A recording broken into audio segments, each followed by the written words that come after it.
Anything that came up against. Yeah, so I'm parking just upstream of the bridge, kind of on You the would? side. The door? Just reaching across and bringing it all sideways to me, and then pulling when I keep using. Oh, good. It does feel good. Kind of pull it up, out of the way. As long as we can take everything out of order, we'll be all right.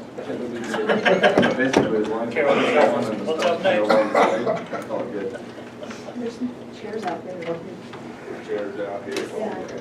A few double stacked in the corner there, Lou. I'd like to welcome everybody and to the Monday, May 1st, 2017 annual town council meeting. I'd like to call the meeting to order. First on the agenda, as many of you remember from all the meetings before, a public comment or any public comment concerning any issue that's not on the agenda.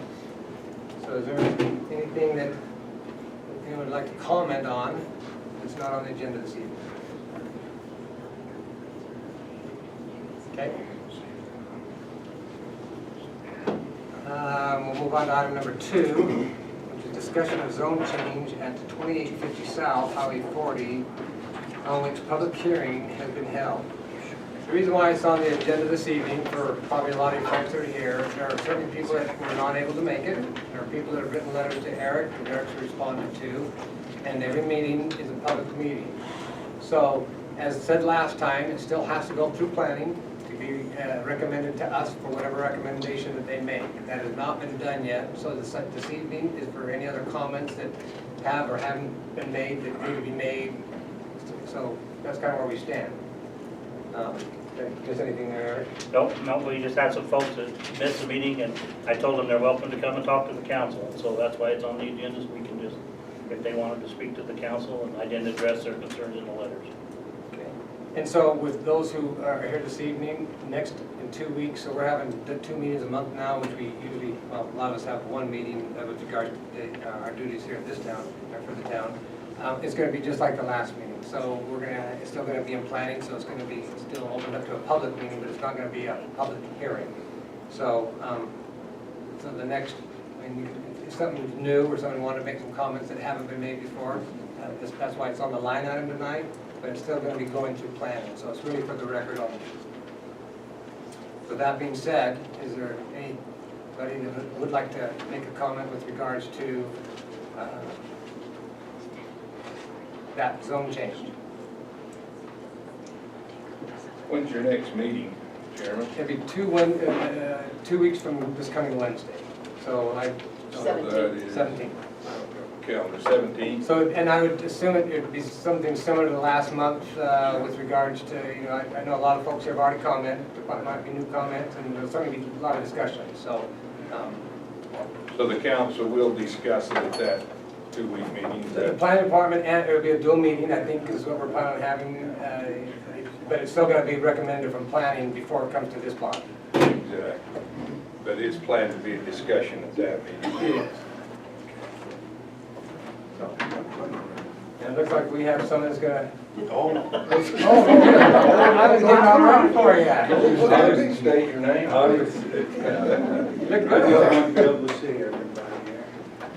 So with that being said, before I move on to another agenda item, is there anything that anybody would like to say with regards to what's still going on? So you're still going to stick to your planning commission makes the recommendation before anything else is done? Right, so we'll either have a planning and or a combined meeting in 2 weeks, which I believe is going to be a combined meeting. I don't know if at least a quorum can make it. But that recommendation still will be coming from planning to council, yes. Eric, I want to double check. That's how I understand it. Yeah, well, we have another public hearing at the next meeting for the boundary adjustment in Different Charleston. issue. So it will be a combined meeting on our next planning meeting on the 17th, and then it'll work through planning before council takes action on it. The boundary change is the one in Charleston, Daniels there on the highway. Correct. It's not up here, okay. So that is the public, when you see the agenda, that's what's on the agenda for the public hearing would be that item, but I'm sure with this other item we're discussing now will be coming up. Okay. So there's nobody in.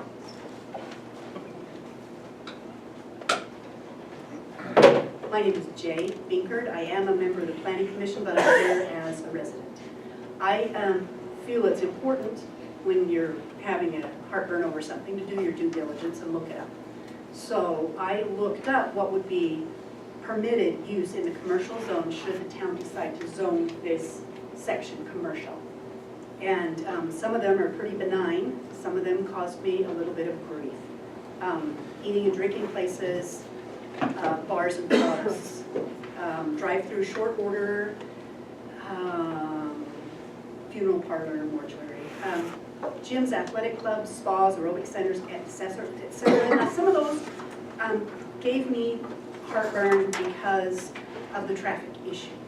So that the business that is occupying the space now and is doing well in that space now with its continued use doesn't generate that kind of traffic.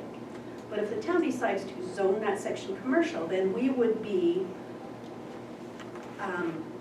opening ourselves up to this kind of business in that location. And I'm not sure that that would be positive for the town. So I would recommend that anybody who's concerned about that, pull the code up, it's online, danielutah.org, and look at the code and read what is acceptable under commercial uses. Okay, Thank you, Jay. was those principal uses in the commercial zone? Those are permissible uses, and but those are the ones that. I'd like to ask one question, Luke Giles, here last week, or last meeting, but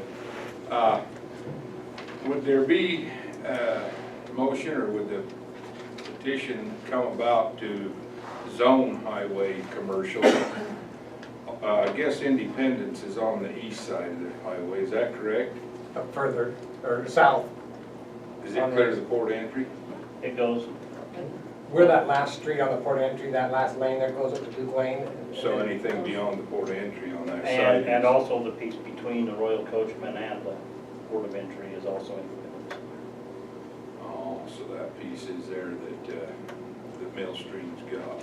And they want to make that a commercial enterprise act. Oh, highway commercial, there for, what, the 300 feet or whatever it Back be? up on the hill. And They have it way back. It's a big commercial. It's a big commercial, Yeah, and that would come under Independence. it is. Okay, so on Daniels then, would that be considered then, and I don't know the width, I'm just throwing out 300 feet, maybe it'd be 4, maybe 2, but, so would Daniels start looking at commercial clear up to the Stormhaven's Daniels too? It is. So would that all be looked at, or would they have to, petitioners that own that property all have to come in singly, or would that sometime be looked at? You know, this is the door that's opening now, the commercial door is opening. You know, Eric and I just kind of looked at each other because there's been talk of stopping the propane. You know, not, I shouldn't say everyone, because certainly not everyone. People say, well, why don't you make it all the way up past the propane? You know, we've heard it every step, well, don't make it at all. You know, why, how did that even get there where the propane was? Back before there, I mean, everything in between. So, So you've had both sides in working that, trying to figure out. Yeah, I guess that's where I was wondering if, you know, the property values would probably go up a little bit if it was commercial, up all the way, the highway commercial. Right now, it stops in Heber City, is what I understand. Is that correct? Other than that 2 little pieces where Kimball and Davis has got their. well, that's still Daniel, right? Yeah, Those 2.5 that was acre always strips. Daniel's commercial there, my understanding, Yeah. where they got theirs, but none of the rest of it was. Correct. And do you know if there's a width on any of that commercial? What we got from the county was 300 feet. They just took a line and went 300 feet back and said that's highway commercial. So Daniel hasn't made any commercial up there. That's what it was. That's what I understand. Yeah, that's what we took when we became the town. It was already commercial from the county. Yeah, that property I got down there, it's in the city, it's got 300 feet. And Chips has probably got 300 plus down there. So I didn't know if this was opening the door to look at that highway commercial all the way up, or if that's something Daniels was looking at, or maybe the Daniels people don't want it. Yeah, well, what we've done here is we've let it be application driven. So if somebody wants commercial, we let them apply for that zone change. We haven't went out and made a zone change on anybody's property without them applying for that zone change. Okay, all right, thank you, appreciate your time. Anybody else? Is this a meeting for Daniels? It is. Welcome. Okay, that, item 1 and 2. Item number 3, discussion of the process for handling land use verification inquiries from the public as between the planner and engineer. I know, I forgot to excuse John Blotter, but John had asked this question, and then maybe the others might have questions about it, but, Eric, is that you, or Ryan, is that at all, or? What do you want to know? Well, just, I mean, process for handling land use verification inquiries from the public, as between the planner and engineer. I know that some pointed the finger and it, thought you ought to do it, some I say Ron do it, some, as far as the verification. The verification I would do, they come to me for verification, and then I go through our engineering department and use GDA. So we'll research plots, when they was created, if they was created legal, all the questions that would pertain to whether or not the land use verification. Now, is he talking about that? Is he talking about real estate agents calling, asking what is available on certain property? I'm sure that as well, yeah. He's asking everything? Okay. So I don't know of another way for you guys to handle calls from real estate agents. I mean, there's people out there, the folks, I view this as the people that own the property have hired an agent to market their property. I work for the people of the town. It's my job to accommodate when they're trying to do their due diligence and buy or sell, to tell them what the verification is on that. Unless the council directs me different, that's what I've been doing. And I have personally no problem with it. I think that, when John had asked that back when, he just probably wanted to understand how that process works. Do you have anybody else have any questions? Because I don't, with regards to that. Anything else? Okay. Ryan? I think it was more that latter of, when people call, how are they getting answers, and is there a more efficient way to do that? It's more cost effective to the town, and I know we talked about having a project coordinator and whatnot answer those questions. So far, I've had her answer questions 3 times.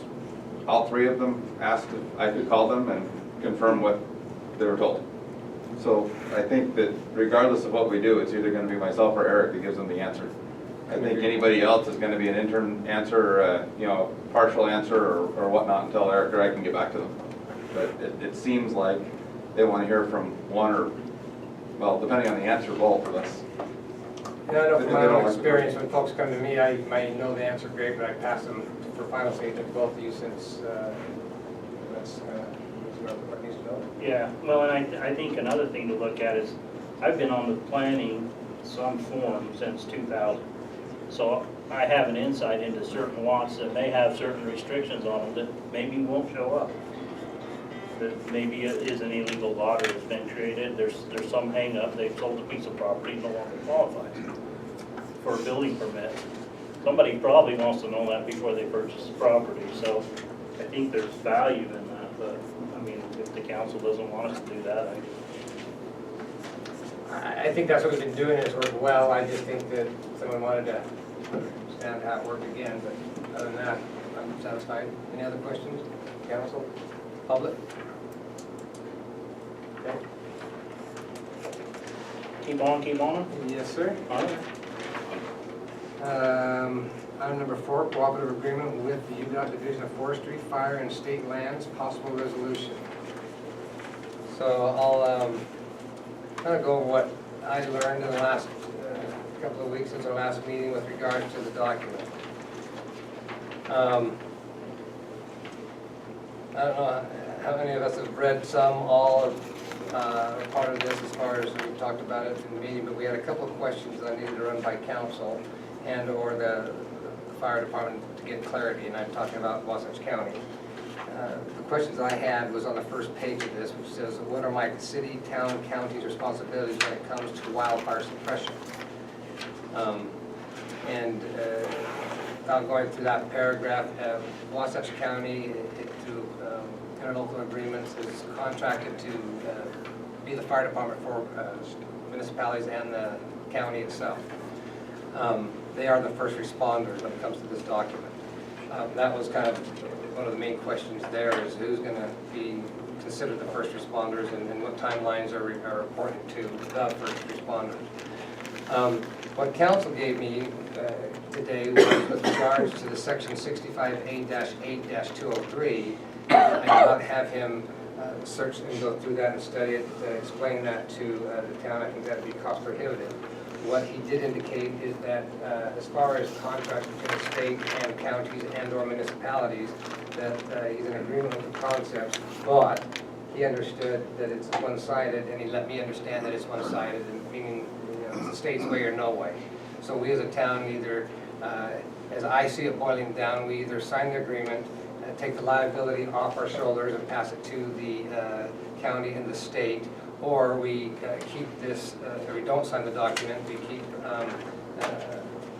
control of who fights the fire, and if it gets out of control, we end up paying the cost that the state would charge us if they got involved. That's kind of the essence that I have come to understand this document to be, but I know there's plenty of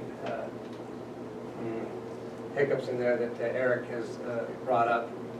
My understanding is they're certainly accurate, the things that he brought up, but there's not a lot we can do to change the state legislature on this document. So I'd love to hear some comments from the other members, and Eric, and just, summer's coming, and we need to make a decision here soon, not tonight, soon.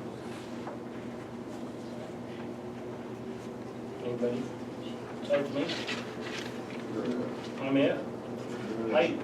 As I read through here, what happened was the document they gave us, they've switched, so they've moved everything around in here.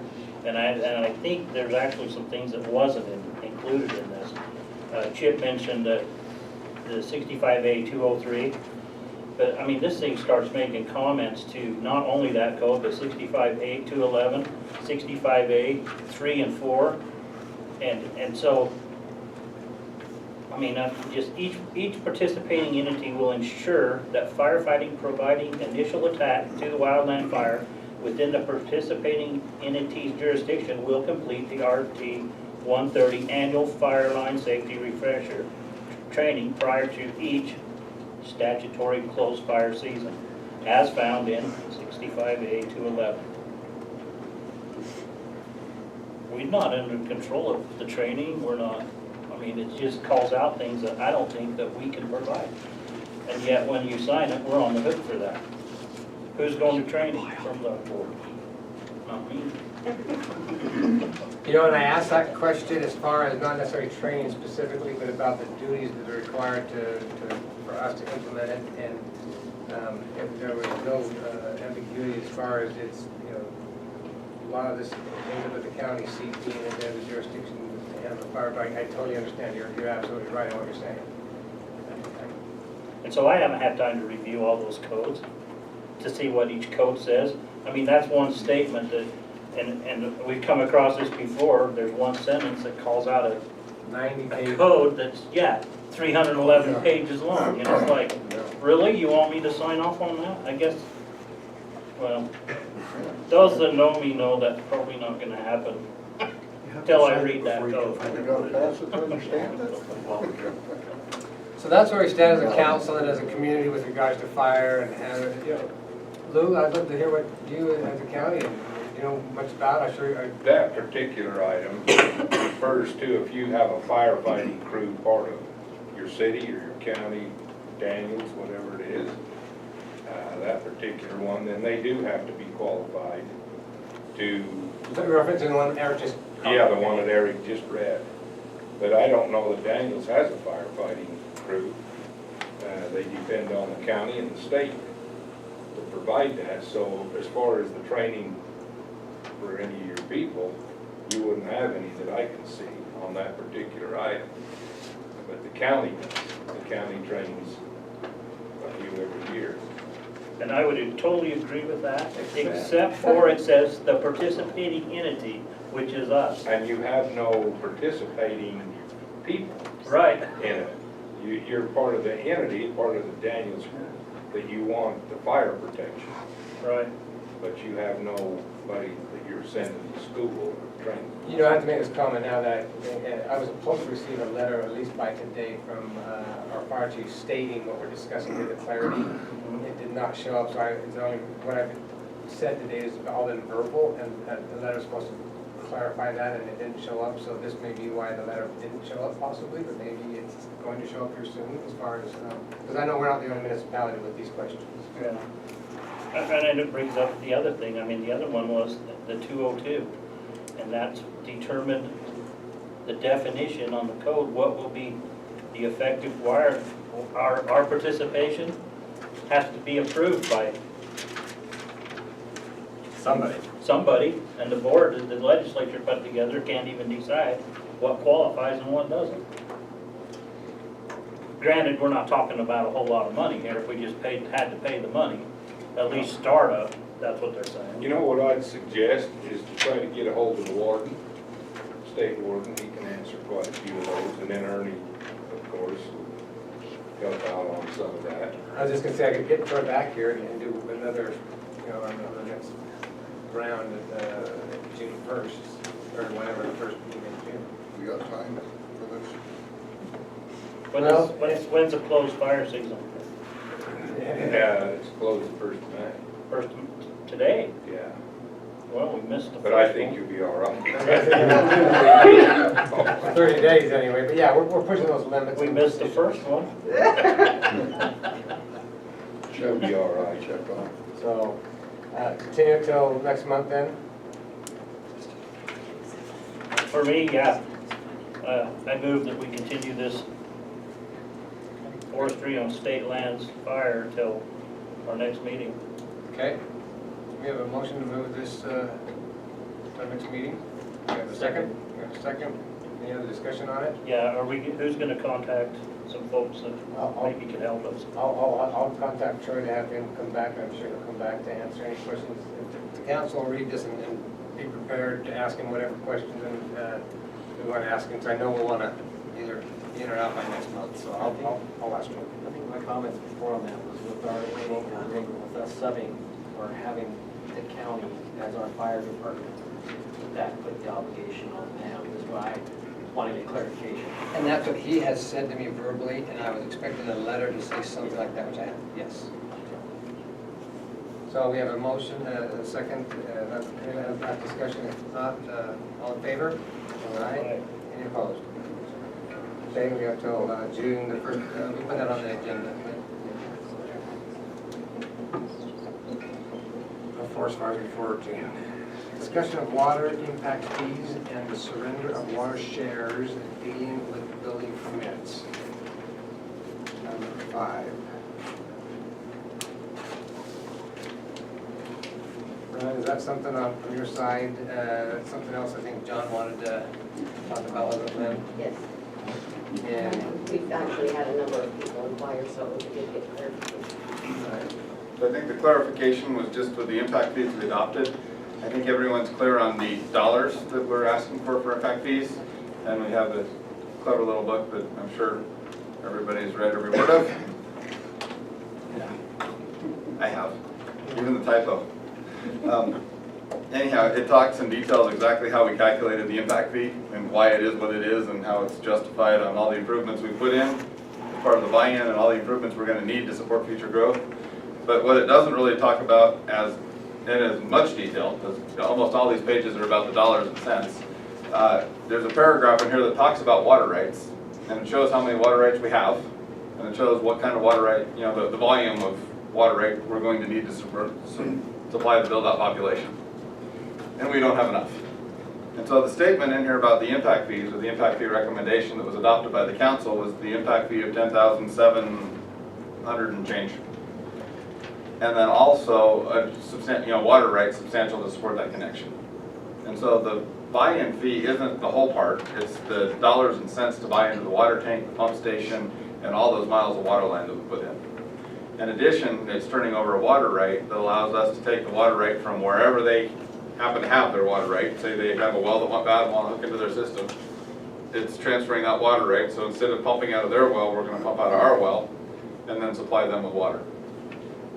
If they don't have a well, that's fine. You know, irrigation shares, it's not explicit to where the water rights come from, but equivalent water rights that we can then go get a point of use or point of diversion on and turn into municipal water, so that ultimately when we're serving a build-out population, we have the water rights to legally do so. Right, question from, as far as the drainage, can any water share be turned into only this drainage as far as that goes? So it needs to be one that the state engineer would allow us to transfer, which is actually a fairly wide area. So all of the any irrigation share in the valley is transferable. Other water rights, and it doesn't have to be part of an irrigation company. Water rights that farmer held that he's sharing off portions of, wells that were drilled prior to 1970 something or other when the basin was closed can be transferred. It's basically just water, equivalent water of, we've said 0.45 acre feet for indoor use, and then which is 1 share of Daniel, which is the most common way to do it, or 2 shares if there's outdoor water use. And I think we've kind of gone to the 2 shares because even if you're not going to water outdoors, the next guy is, and once we permit it and set things up, there's really no way to stop that. So we've been saying 2 shares of Daniel, but to be clear, that's just because we've had a history of Daniel shares being converted to municipal and seeing what the state engineer will do to those. But it's an equivalent water right of some kind in the valley that can be transferred to our well. If that makes sense. Yep. I had a question. Go ahead. Yeah, go. Is there a dollar value placed on a well share? And obviously the irrigation shares, they can go up and down in value depending on the demand for that water at that particular time of year. How does the value play into all of this? So a lot of cities, and we had a long discussion about if the entity, the house didn't have a water share, could they just turn in some extra money and we'll take care of buying a water right when we need to. And we never put a dollar figure on that. So other cities have, and they change that annually or biannually or when it changes, to either buy irrigation shares or buy well water rights or whatnot. And the way I've seen that done is basically $1 per acre foot. And so it's still not explicit to Daniel or Lake Creek or Temp, it's just X dollars per acre foot. And then you can pay that fee as well to the town. It goes into one more account just in case you didn't have enough accounts to manage. And then the town looks for deals on water rights and tries to acquire those as they can. We didn't do that. We just said and a water right. And so we've never specified what the dollar value equivalent of the water right would be. But we could if that was a problem or something that we wanted to do. I have a question. So you're saying I can take my Daniels water and transfer it out of the Daniels zone, take it to Lake Creek and build houses over there? Lake Creek Irrigation, Daniel Irrigation, and many others have protested strongly, and the state engineer has overruled all of them. Yeah, so we can't move Daniels water out of Daniels service area Well, very easily. Well, so what they said, you can move the share, they won't service it. So if you want to move to an area that historically wasn't irrigated, they don't have to serve the water. But if you drill a well with the Daniel share over in Lake Creek, the state engineer will approve it. Yeah, you could turn it into the state engineer on ever how many acre feet that was. Yeah. And so does the Daniels Irrigation Company allow that? Yes. Because they've Lake Creek. been told they have to. Oh, they've been told they had to by the state? So the Daniel Irrigation has protested that multiple times and has been told by the state that if you own a Lake Creek share and, or a Daniel share and want to drill somewhere in the 55 area, that the state engineer will approve that. And so Daniel Irrigation has signed the transfer application and protested it at the same time. Oh, okay. So it doesn't get moved. It's likely. They don't. No, they have. They haven't moved. There's been no instances where they've moved. Into the well? in the wells. They protested. So Daniel Irrigation has had, Maybe Daniel's. has had applicants file for a change. They signed the application because they were legally obligated to. And at the same time, they submitted a protest letter saying, this is a bad idea, please don't do it. And it was approved. So they moved that water to Moved it outside of Provo the, or wherever. well, so it was still in the Heber Valley, but they moved it outside of the Daniel service area. Wow. That's gonna hurt you down the road, I guess you know that.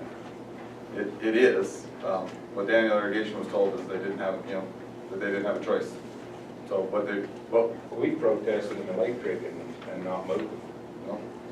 But Daniels moved them, it sounds. Apparently you've had a better attorney. 'Cause when they protested, the one, it was just outside the boundary, it wasn't very far. It was Oh. just outside the boundary and they lost it. Yeah. So if it had been all the way to Provo, they might have had a better argument. Big better than I don't know.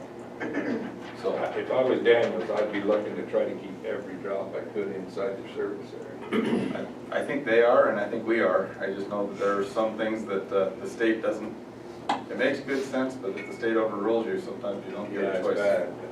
There's a lot of things we're doing that don't make good sense, but the state and federal rules dictates that that's what we're gonna do. For the record, we agree though. There you go. So, question, so, if a developer owned so many shares of Daniel Irrigation and they're developing something somewhere in the valley, they could, Theoretically, so my understanding, Lou's is different, Yeah. and I like his better.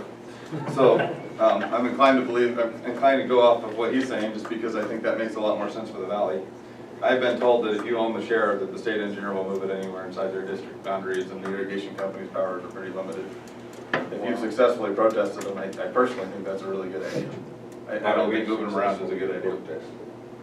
Yeah, they can't move them outside our historic area on the map. And so I will say, this one with Daniel I'm talking about, it was just outside the Yeah, boundary, but it was I'm not outside, aware of that one, I guess. but it was outside the boundary. But I can see where that would really hurt you down the road if you can't get something, an attorney or a record or something where, for example, say Millstream bought half Daniels out. Just an example. You've heard something. That's what I was afraid of. But anyway, you can see where I'm going with this. They could take your water Yeah, and it'd be gone. well, that's why I agree with you. And so we protested them and haven't had any of ours moved outside of the historic area. Okay. And our historic area actually goes up into Red Ledges and Right. over into some of that upper ground. So, yeah. So don't accept his shares because he won't let us take them.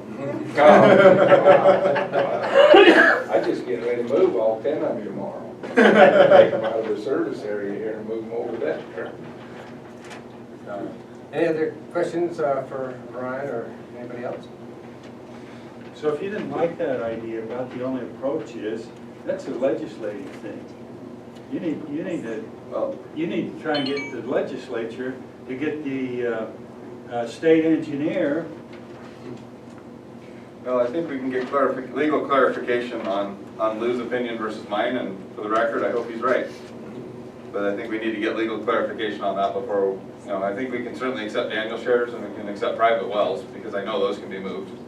As far as the other irrigation companies, we need to get clarification on that so that we don't end up with a share we can't use. Very good idea. And we can do that. Okay.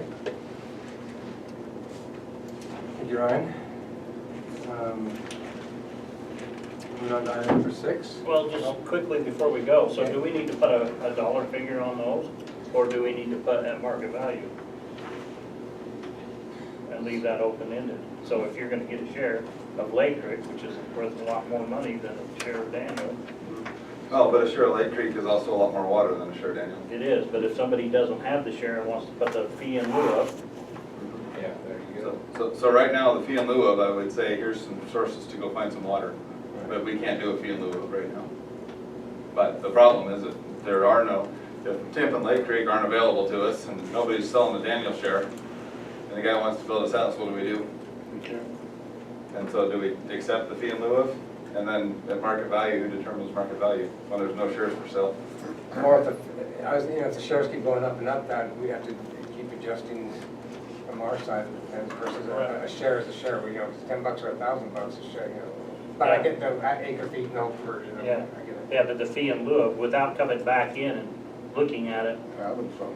I mean, if you just say at market value, We agree, I yeah. mean, then we don't have to redo our code every time that we get an application. Makes sense. From the code, I like that, so we don't have to come back here. I'm a little worried about establishing market value. Yeah, who established that? Not the city. I think that's your problem, is Yeah. trying to establish market value. Are you desperate or not desperate to sell the lot? Well, and that's the problem, you have a homeowner coming to build, and then, what do you tell them? Did they need to go buy a share? I mean, I know working with the irrigation company, at least Daniel, you guys may know differently. Maybe we could lean on you guys for this, but Daniel doesn't necessarily know what the shares are trading for. They know that I've sold 2 shares and you bought 2 shares, and to transfer the, do the stock certificate, but they don't necessarily see how much I paid you or you paid me. Occasionally they hear it through the grapevine or whatever that, I paid so-and-so or paid such and such, but it's not part of their deal that they know exactly what all those shares are trading for. Yeah. And what you Is hear that through the different? grapevine is 90% of the time not true value, so. Is that any different with your trading shares? Do you know the value when they trade? We don't know the values, but we kind of know the values, I guess. Right, well, Like 300 grand a share or something like that? No, it's not that bad. Oh. But, yeah, we do, 35,000. for M&I water and other waters, you gotta, when you start figuring that, you've gotta have a value. right. And so that value is kind of where we know about where it is. And it's not necessarily through the grapevine, but you kind of know what the value is. For example, a share of Lake Creek or a share of Tim, Well, and a share of Daniels. I mean, and I kind of know, but if you were to challenge me on it, I mean, I kind of know. Well, if they challenge me, I don't know. But kind of knowing and writing a number down and saying, please write a check for this amount, Right. are 2 different things. And I give you a range of what I've seen shares trade for in the last few months, but, that, Question I got for you is 10,700 for a permit for the water, is that? That's a hookup. yes, That was the hookup. that's the impact fee, And yes. then 2 shares of water to turn in for that hookup. Is that what I heard you say? 2 shares of Daniel, so, Daniel. or So what's or the a acre 6 feet in a Daniel share? 240. 240, well, 240,000 gallons, so Oh, that's- gallons. they're basically quarter acre foots or a little less. Yeah. So the 2 shares translate to about 0.8, well, 0.8 to 0.9 acre feet, depending on which reviewer you get, state engineer when you transfer. So you're almost a 0.9 per acre foot. All right. So we're doing the 2 shares to get a little less than an acre foot, Right. which, just to compare to the Lake Creek shares, I think one Lake Creek share is 9 acre Nine. feet still. So, of course, it's 18, almost 20 times, 3.5. 20 times the volume of water, so it's Yeah. likewise quite a bit more expensive. We wouldn't ask for 1 Lake Creek share, or 2 Lake Creek shares, because that would be, You'd be looking at 2 nines right. to match what you guys have got, basically. A 9 per share. And so that's where I say, the equivalent of, everybody's familiar with the Daniel share, for the most part, Daniel shares, so it's 2 Daniel shares, but on paper, it's that, 0.8, Someday, 0.9 Daniel, acre if you're feet. gonna expand, you need to keep your water here. I don't know how you wanna do it. That's my suggestion. I agree. Can we get that hookup fee right down to the dollar?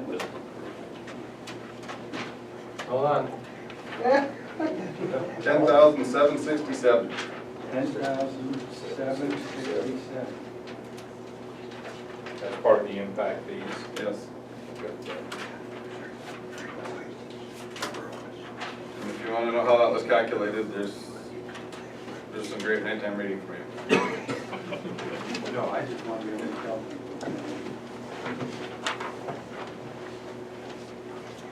And you can tell we did round down to the nearest dollar.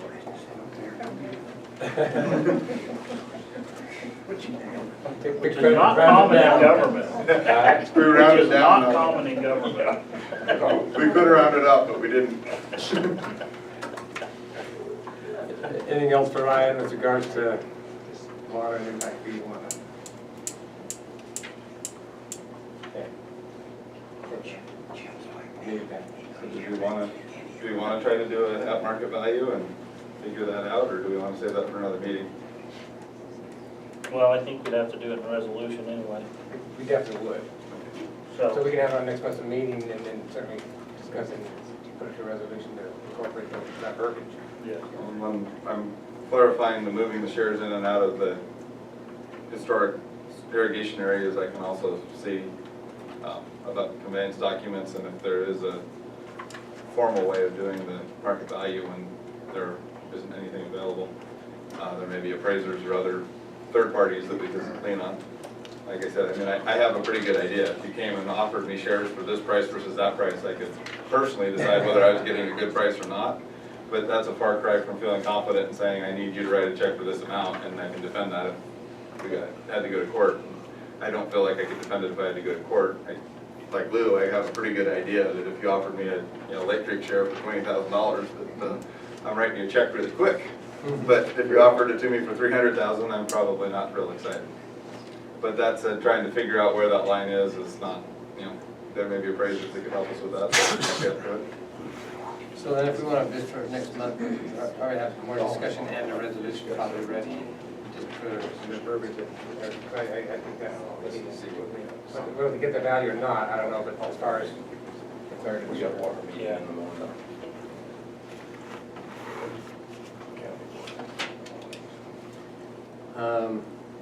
Okay, so that'll be coming up next month as well. Clarify that. Moving on to item number 6, business license applicants. So it's going to tell Okay. you, Eric. All right, well, I went off and left them home, so we have Bart Wild and Jolly Electric renewals. Those are the only two. They've been with us a long time and there's no issues with them. We don't see any issues with them whatsoever? Okay.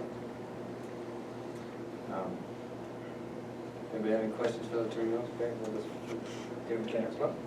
Okay. I'll give them to you to sign. Okay. That's it on 6? Yeah. Okay. Number 7, Daniel Municipal Water Matters is necessary. Overuse rates designed to promote conservation.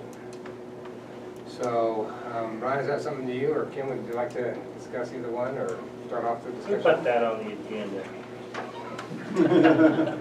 I guess probably the person who stood up first. For those of you who don't know me, my name's Kim Norris. I'm with Daniel Municipal Water. I also serve on planning and zoning. I was a little bit curious of what we were charging for overuse rates up in Storm Haven, Candy Lane, Crazy Acres. And Lynn had found a resolution that did state that. And so we got in touch with Polaris, who does the software and the billing for the town. And they did not have that per that resolution. But the customer got the break there, so that's all right. Now, from what I understand, we have got that corrected, and it's not a big item anyway. But if you go over 10,000 gallons up at Storm Haven, you most likely would pay $20.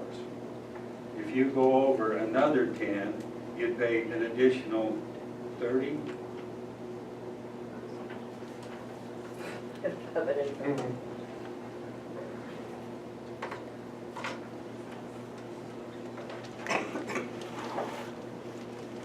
And the highest that rate goes is to $5. Per thousand. Right. So it is an incentive to try and conserve water somewhat. And the reason why we're doing that is the capacity of the well, the tank, the system. It's got a lot of, so it's a little different situation than you have at the town of Daniel, where you've got these new and improved tanks but we still have to try to encourage people to be conservative on their water. And the reason why is when we try to get federal and state grants, that's one thing the state wants us to do. What are you doing to conserve water? And how do you promote that whole idea? Well, if we're not working with those guys properly, the next thing you know, it gets really expensive for the citizens of the town because there's no grants available, there's no low interest loans. And Storm Haven is an excellent example. If the water users were to shoulder a new tank, a new well, plus the system, I think the estimate was around $640 a month to cover those costs, which is pretty ridiculous. So we look for grants and we look for low interest loans. But for the council, as far as I know, everything now is per resolution in the town of Daniel, in Storm Haven.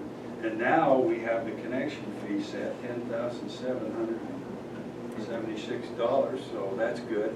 I still have a question about how we value that share, but I'm sure we'll get it worked out, whether it's the well or whether it's irrigation.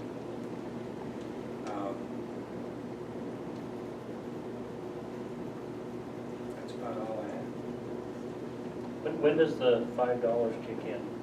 Is that after the 20,000 gallons? So you get The 10 top for rate. 20 and then 10 more for 30. Yeah. Is it after that that the 1,000 is $5 per week? Let me find the resolution. Are you talking Daniel or Storm Storm Haven? Because they're Haven. different. Storm Haven is tighter. Do you have the November resolution? From 8,000 to 10,000 gallons is $2 per thousand. So that's only talking 2,000 gallons. Then from 10,000 to 15,000 gallons is $4 per thousand. From 15 on up, it's at $5 per thousand. Okay. Okay. That resolution was done November 2015. Seems like ages ago, huh? Yeah. Perfect. I didn't know it existed, or I forgot. We've lost some of our own laws. I like it. Any other questions? Thanks, Ken. I know we kind of hit both 7 and 8, so does anybody have any other questions with regards to either Daniel Municipal and or Storm Haven, because both items were fairly mirrored of each other? Any other questions? Comments?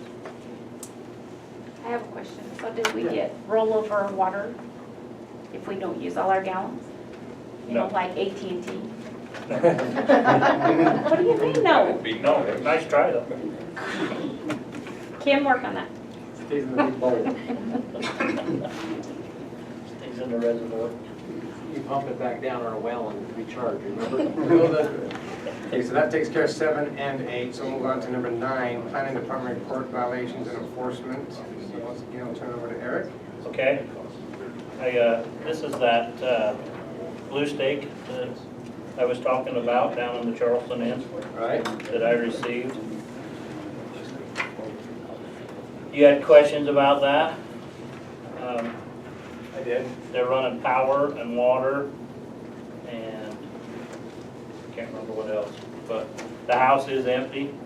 This is also a letter that we sent out to the Daniel Irrigation Company. Some of you received, well, all of you received that online. And then I got back verifications to send it. So this is the letter that went out to the Daniel Irrigation concerning development agreements between the irrigation and the town.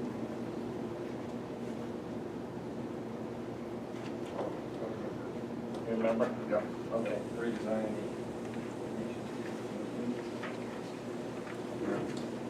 Okay. And I think everybody, we talked about the meetings that we had been to with UDOT and the shoulder widening going up Daniel Canyon and the different projects we're gonna have around. So the other thing is. And that's starting this spring here shortly. It started. Yep. It started. Started. Okay. Yeah, they're up there. I guess it is spring. So this is the government trust meeting, the annual meeting that's coming. They've sent out a special invitation to for anybody from the town that wants to go up and attend that.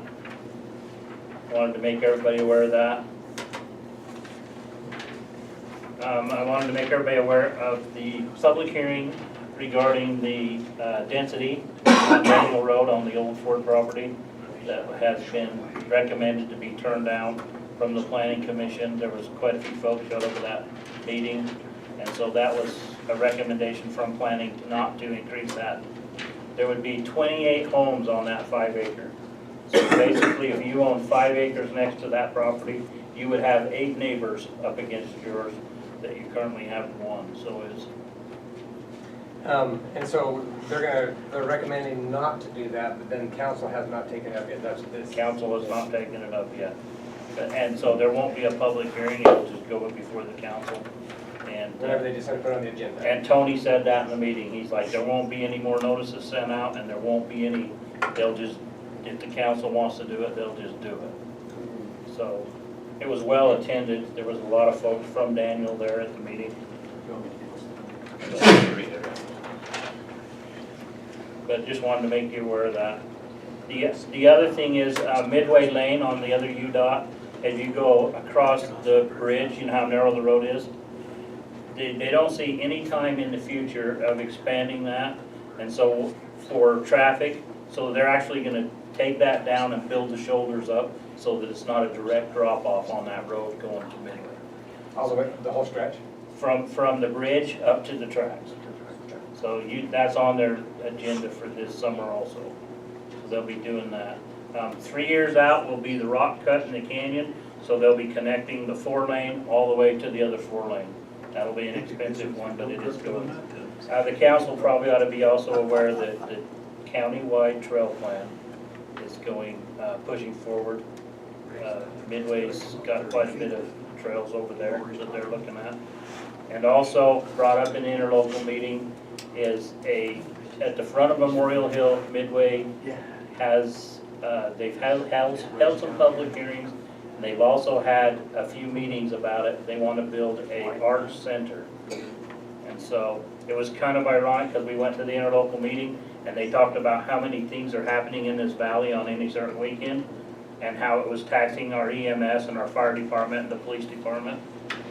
And then they proposed doing this thing that will bring, and they put up the numbers, and will bring an additional 250 people every weekend into the valley.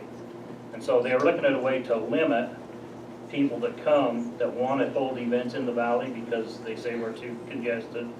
But then in the same meeting, they propose this. So it's quite a deal.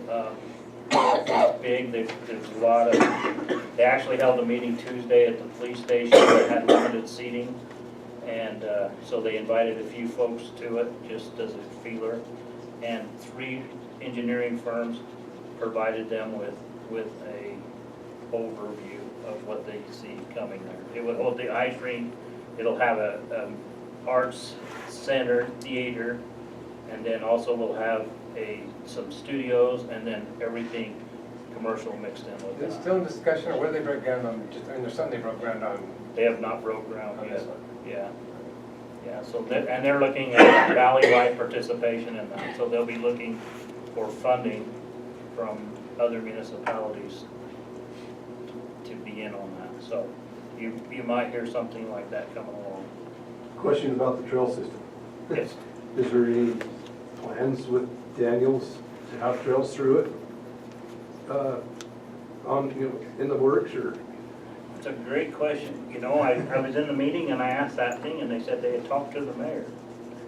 So, And I'll comment on that since that's a good segue. I asked them which properties would they like to cut up the backs or the front ends off of any one, either Little Sweden, because they would want to run along down the backside of the properties to Little Sweden and whatnot, and they didn't get farther than that.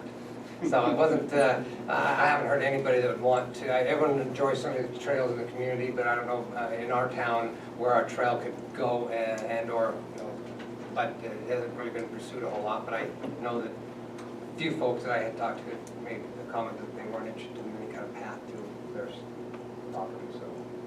But generally speaking, I think most people would be happy about most of the paths off the road. So the one we offered them, they didn't want. We wanted a trail around the airport, and they didn't want that. So we thought that was a A good beautiful trail idea. with flowers. What a great That was trail. not a sell. That's enough for me. There you go.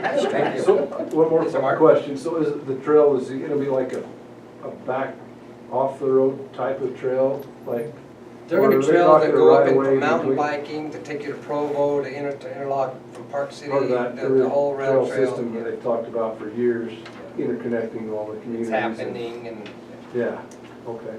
So it would be, it could be along existing right-of-ways on the streets and roads and/or new right-of-ways that will be established as a trail. And I kind of look at it as kind of the bypass, we've been talking about that for 15 years, and we've got 80 or 90% of it, but we, as we keep buying these little sections for the easement to have that, but this would be the same principle, just a lot smaller.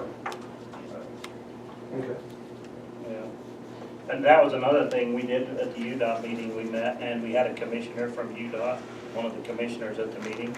And he was very impressed that Wasatch County has went out and secured property. He says all the people come and say we need to bypass them, they've done nothing. He says you guys have 50% of it already in title in hand. So he was pretty excited to see that with the bypass. And how much was that again, Eric? Isn't there like 80% total purchased, or it's pretty high? It's pretty high, and there was some over by the ballparks, across the road from the ballparks there on the west side. There was a developer came in and he was ready to develop that, and they're like, well, we don't know exactly on the property where the bypass is going. And the county just stepped up and bought the whole development, so they own that entire field, bought the development rights and everything, so they have that corridor open to wherever it crosses Midway, the Midway Road. That's a big. It was that 10-acre piece there. Yeah, they just bought the whole thing. Lou, does that, just, so you know, is that gonna secure or help that bypass out, or is that just another piece of the puzzle? That was a piece of the puzzle, and it's a ways out yet, but they have bought substantially amount of property through the open space money. And Heber City's got their chunk too, so. I think Daniels is kind of behind on the trail system. I mean, if you get a map of the Wasatch County trail system, it's huge. It's huge. But if you overlay that in Daniel with our cow trail system, ours There you is go. much I'll vote for that. Yeah, I do. I'm not gonna think in mind. There's a trail. What's a cow? Oh, boy. That's almost not funny anymore in this valley. Okay, any other discussion? If not, we'll move on to item number 9, item number 10. Discussion on details of online bill pay options for water customers. So this has come up multiple times at the council.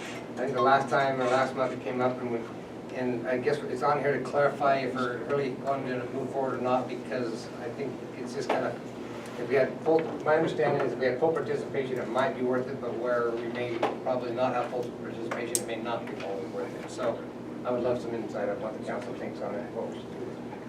I think once Lynn put those numbers out, it's not even feasible. And that was just to you and the mayor. I'll tell them. We looked at express bill pay a couple of years ago. I know Midway uses a number of municipalities around. But as I was told, we only have our water systems, Daniel Municipal and Storm Haven. Like Midway, I mean, they could have sewer on there, they could have power charges. If you have a number of utilities, it becomes more feasible. But where we only have the water, we bank with Zions Bank.